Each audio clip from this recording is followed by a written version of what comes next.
life can hit like a sledgehammer. But guess what? We hit back harder. Welcome to Affirm That Sh. Somehow I thrived. I'm Jennifer Rogers, your no BS guide to turning life's toughest moments into badass victories. Ready to flip the script? Let's affirm that life can be a bitch, but somehow we thrive.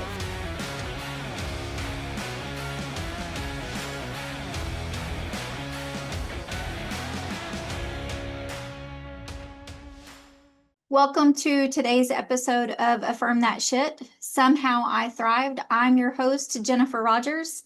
And today, our guest brings a perspective that many of us don't talk about, but I promise you, many of us in some way or another lives with.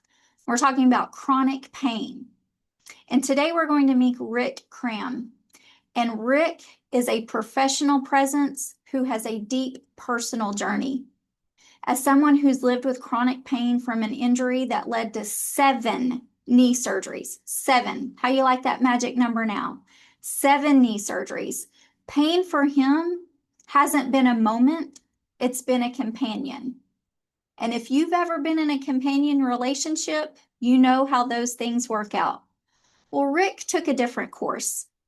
He took his personal world and his professional world, and he wove them together to expose what pain reveals on how we really think, how we decide, and how we communicate when things are hard. And it's around his story that these affirmations are written. So I invite you now, in your space and place, to take a moment of silence, take a deep breath in and out, and repeat Rick's affirmations with me. My ability to navigate pain is also my ability to guide others through it. I can lead powerfully, even when life feels heavy. I can choose intention, even when circumstances feel out of my control. Stay with us. After this break, we'll meet Rick. Imagine a space where you let go, where the clamor of the world quiets and you meet your truest self. At Yukio, through sound vibrations, Reiki, and the wisdom of tarot, we help you release what no longer serves you, align with your energy, and renew your spirit. Begin your journey back to yourself today.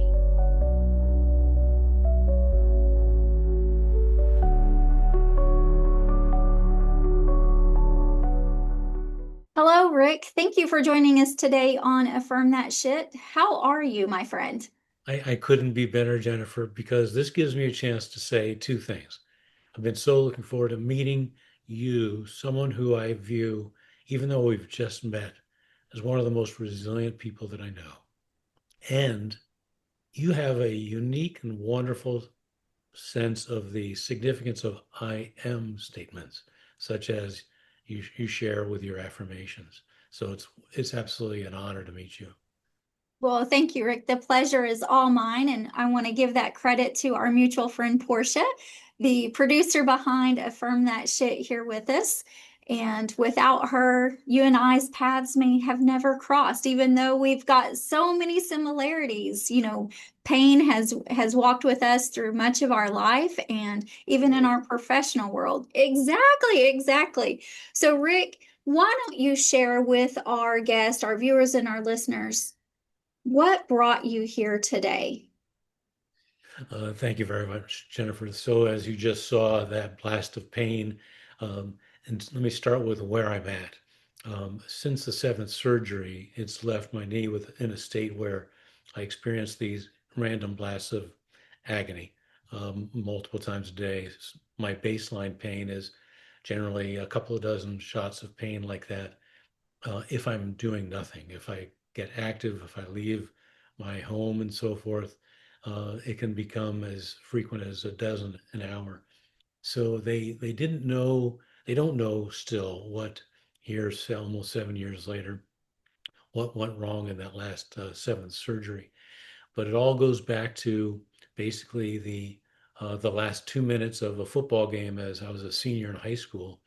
I was wrapping up what was going to be the last football game, and indeed it was the last organized football game I was to ever play, and down in Weston, Connecticut. And there were just under 2 minutes to go. Coach had called in, all right, seniors, for those of you who are seniors, as I was, you've got two more plays to go. And then we're going to pull you out so that the junior varsity can take over. We're winning handily.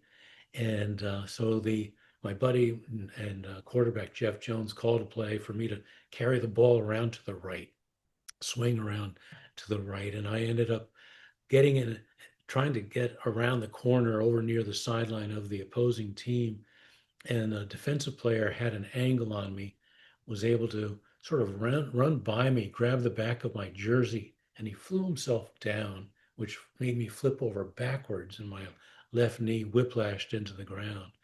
The crowd on their side of the field, right where this tackle took place, erupted in um, this cheer that I can hear still to this day, more than 50 years later. And I could tell in that moment something changed. My knee was on fire. I knew what pain was. The year before, I had broken a rib playing football. My freshman year, I had broken a wrist playing football. But this time, I could tell my knee has taken an injury that was new and different. And within a matter of days, I knew I needed to see a doctor. I had 3 surgeries within the first few years, 3 more surgeries in my late 30s, the last one, number 6, being a total knee replacement. And then the 7th surgery was a partial revision of that total knee replacement from 20 years before. And so my journey spans over 50 years in terms of what I call not a journey of pain, but a journey of resilience. And still using it today, developing something called Plan to Be Your Best as you navigate pain, a way to understand your own unique resilience and strengthen it on an ongoing basis. And I want to thank you for bringing up the plan to be your best. Is that I want to ask a question around that because we saw for those viewers we saw as we began, you could see Rick wrench in that pain. And I can't imagine this happening so often every day for you in the number of years that it's happened. And you still show up, you still do the good work, you still lead others. And that is, you said it right there. It is resilience. It's making a way because how easy would it be to crawl back in the bed, throw the covers over our head and say, not today. I'm not going to do it today. But in the role that you've taken, you said, no, we're going to hone in on this. We're going to own it. And here's what we're going to do. So I want you, Rick, to share with us what being your best means to you on days when you're in pain, which for you is every day, and you're not 100%. Great question. And it's interesting. Friend of mine asked me that several years ago when I was starting to work on evolving the Plan to Be Your Best as you navigate pain framework. And she said, I want a nice, tight sentence that describes what it means to be your best. Uh, and I started going through the 8 paths of intentionality, the 3 steps of resilience, and how if you do all these things, and she said, no, no, no. I want one small phrase. And to be sure, if we Google what does it mean to be your best, we'll find hundreds of websites with lists of 28, 25, or 36 different ways to be your best. But here's how I sum it all up. It's your greatest strengths in action. And if I may, it means your greatest strengths means starts with you. Is is what's uniquely strong about you. And if I were to rephrase it a little bit, maybe your most positive strengths in action. Positive meaning it's what is good for you and good for others. Strengths are those things that you have innately. You have perhaps even an interest in further encouraging and nurturing them, further strengthening your strengths. and then inaction. We're only really our best at anything if we're acting out on that. And so it's a matter of putting it into action. And I think there's a wonderful quote by Pablo Picasso. No, who is it? Picasso, the artist, who said, I believe, something like, action is the foundational key to all success. And if we're going to be good at anything, if we're going to be our best at anything, if we're going to be resilient, if those are our goals, then action is essential. So, with that, would you say that being your best is about performance or presence? Oh, I would be quick to say both. Without a doubt, the word performance sort of rings a certain way with me. I've performed in so many different ways on stage, on camera, in meetings, and when I lead a group of 50 business leaders, for example, I am performing, but it's not in an artificial way. It's not an act. It is completely, fully me being present for them. So I view it as a combination of the two, perhaps for this reason. I think that authenticity of presence, um, in tandem with the energy that we have for performing, so to speak, i- are two essential ingredients.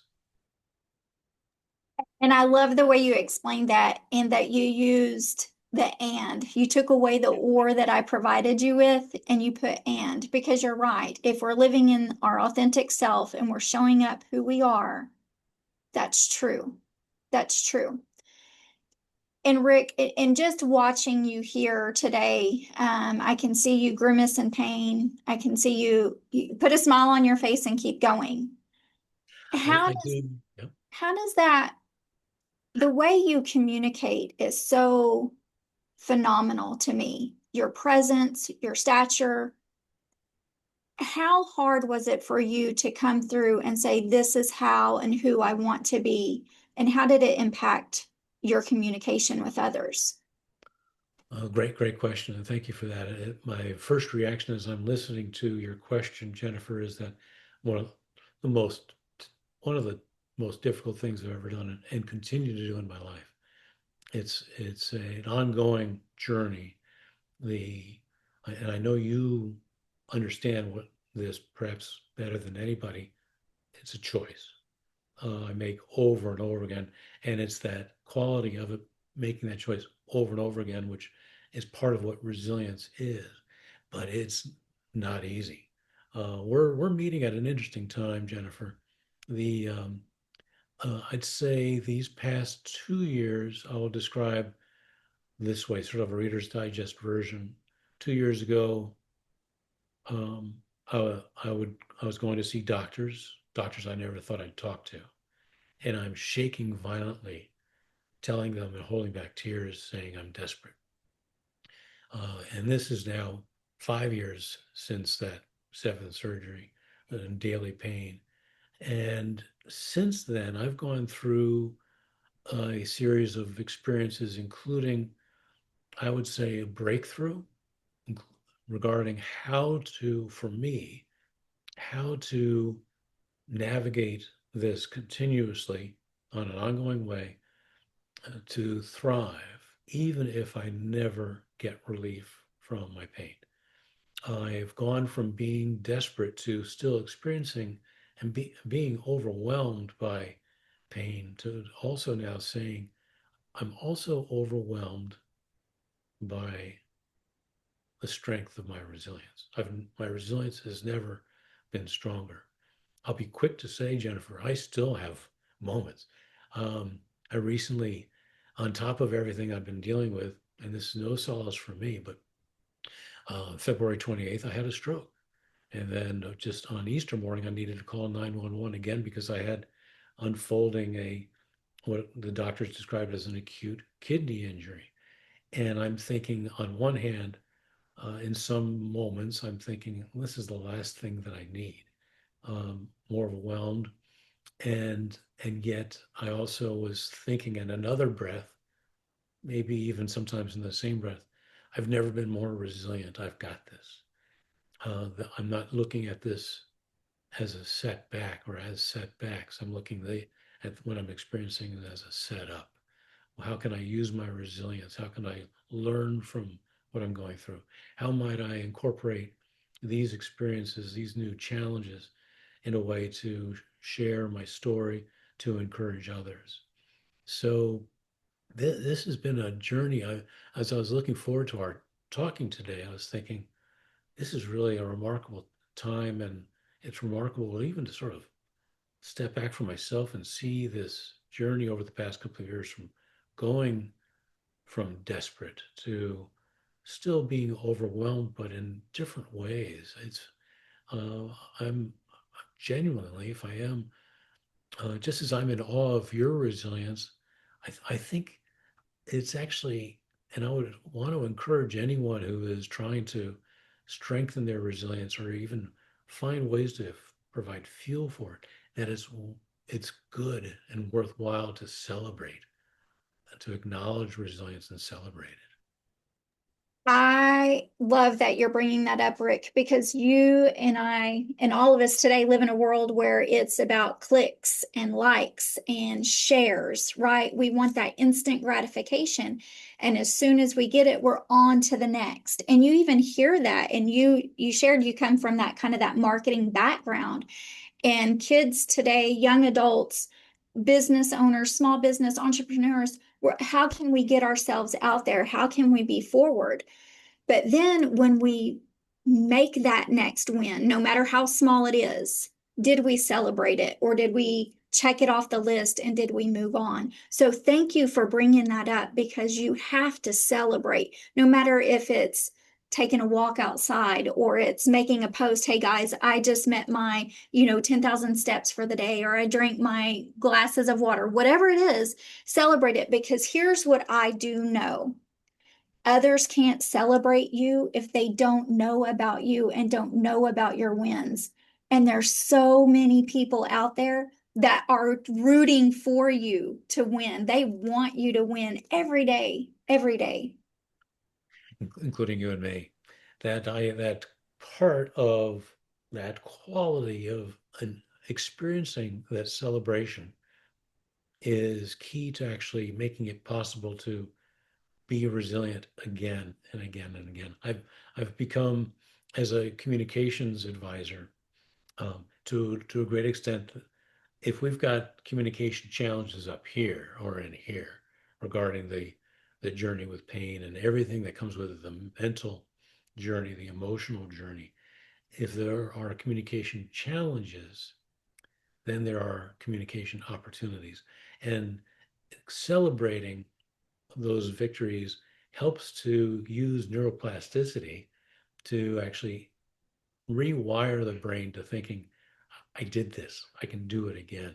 And the more we do that celebrating, the more we're connecting a positive emotion to whatever it was that we did, the choice that we made, a new word to use, to whatever resilience looks like in the moment, even if it's a good cry. 100%. How many times have you felt that weight just lift when you get and do the whole ugly cry? Let it all out. Doesn't matter. Bury it in the pillow, scream it out, whatever it is.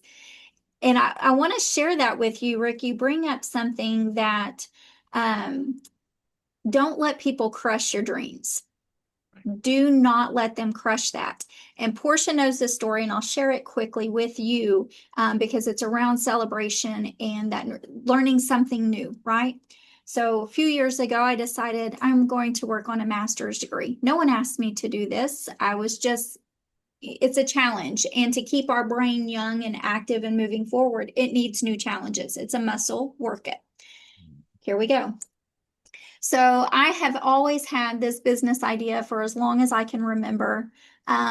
You may know them today as rage rooms. But I had had this vision for years about, oh, if I could have like an old house with an old car and I'd have it set up and people could pay to come in and just get their anger and their frustration out and walk out. I even had a name for it. I was going to call it anger management. So if people ask you where you've been, I've been to anger management, right? Like here it goes. So when I was working on my master's degree, which I did not finish because that didn't really fill my cup, so I was not going to do that. But I was in a business class and we had to share a business proposal. And I'm like, what a great opportunity to bounce this off fellow students, off the professor.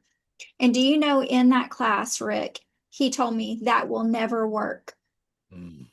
And I remember sinking in my chair going, well, he must be right because he's the professional talking to me. And I laid my dream in that chair in that university and never picked it up. And within 4 or 5 years, you have all of these rooms together. And I've told Portia, I was like, I should not have listened to him. So it comes back to that, what you've shared about being your authentic self, taking action, being confident, work through the pain. It might have been painful for me to be the first one to try it out, but do it. And so your resilience in the way you speak to leadership and the way you're guiding them today, would you share that with us in what your work world looks like, what you're promoting, if you've got any courses, classes, speaks? There's someone listening or watching this episode today that's going to be like, man, I've got to find Rick in my neighborhood. Where is he at? Thank you, Jennifer. Well, what I do is, and my mission is to encourage and equip people to plan to be their best as they navigate pain. The pain might be any form of pressure, it might be stress. And indeed, about almost 6 out of 10 adults in the US say that they are carrying so much stress that they feel a sense of paralysis. It's hard to get unstuck and move forward. Or it might be grieving, or it might be chronic pain. And if you're experiencing chronic pain, then you're doing all of the above. The stress is extraordinary. The grieving is also extraordinary and extraordinarily necessary to deal with chronic pain.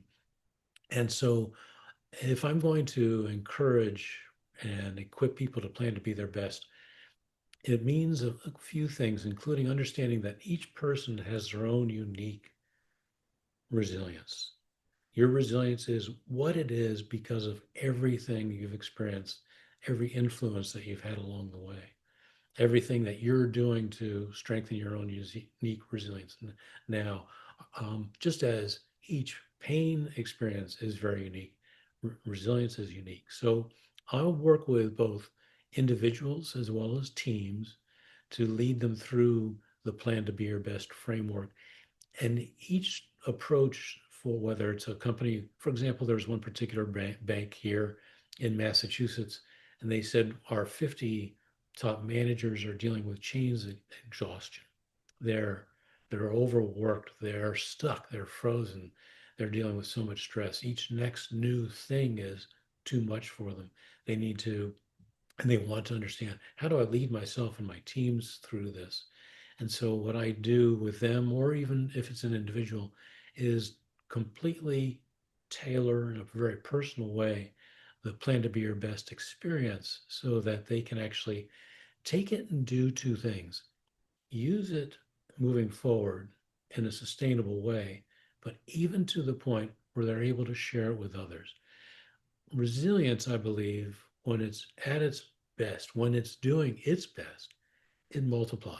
Just like what you're doing, Jennifer, you're multiplying your resilience by virtue of everyone that you reach, everyone that, for example, of having this opportunity for us to talk about this, everyone who's ever going to watch this, even if it's 10 years down the road, your resilience by virtue of this is multiplying.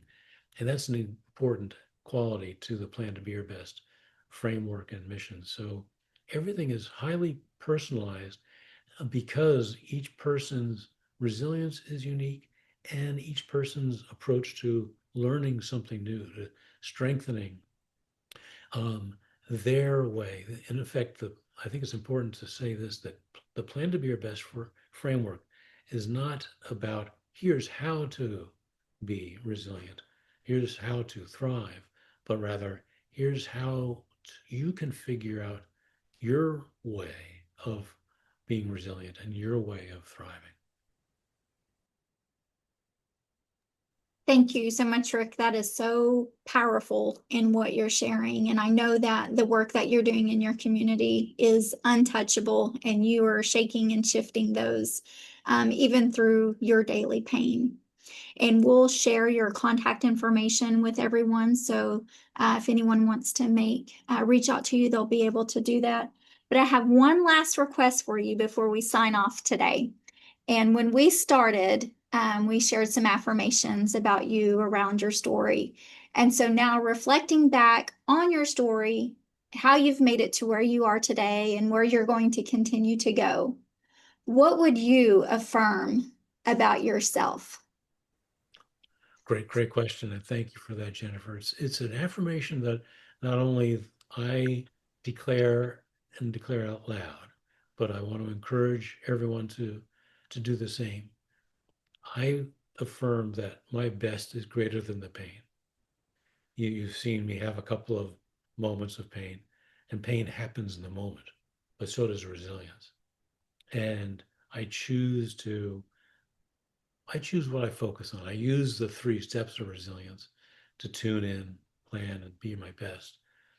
And I have come to practice it enough where I know it's not just that I am believing, but I am being resilience. I am more than just resilient. I am resilience. And I believe and I be someone who knows that my best is greater than the pain. And therefore, likewise, for anyone navigating anything that's heavy, anything that's pressure, some form of pain, whatever it might be, remember, and this is true of each of us, your best is greater than the pain. Rick, thank you for joining us today. Thank you, Jennifer. Thank you so much. Thank you, Portia. It's so good to be with you. You just took another step towards owning your story and thriving against all odds. This is Affirm That Sh. Somehow I thrived. If you're ready to keep kicking ass, subscribe now and let's keep breaking barriers together. Remember, life's a battle, but somehow you'll thrive.